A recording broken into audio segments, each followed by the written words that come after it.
তো জোরে এসে গেল। মনে তুই গাড়িতেই থাক, আমি বাড়ির থেকে ছাতা নিয়ে আসি। এই রে, জোরে বৃষ্টি চলে আসলো, কোথায় গিয়ে দাঁড়াবো?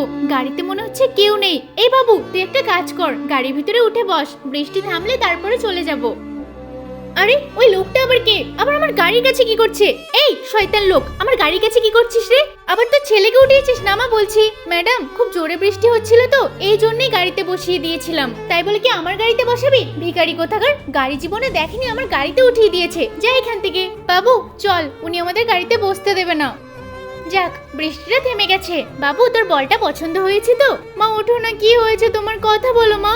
এই মনা, তুই দেখ না রাস্তায় কেউ আসছে কিনা, আমাকে সাহায্য করতে বল। আরে এই গাড়িটার অ্যাক্সিডেন্ট হয়েছে মনে হচ্ছে। কি হয়েছে মনা? বাবা, এটা তো ওই মহিলাটাই যে আমাকে গাড়ি থেকে বের করে দিয়েছিল। ওনাকে সাহায্য করবে না? না রে বাবু, আজকে যদি আমি ওর সাহায্য না করি তাহলে ওর আর আমার মধ্যে পার্থক্য কি থাকবে? আঙ্কেল প্লিজ, আপনি আমার মাকে হসপিটালে নিয়ে চলুন। ভাই, আমাকে ক্ষমা করে দিও।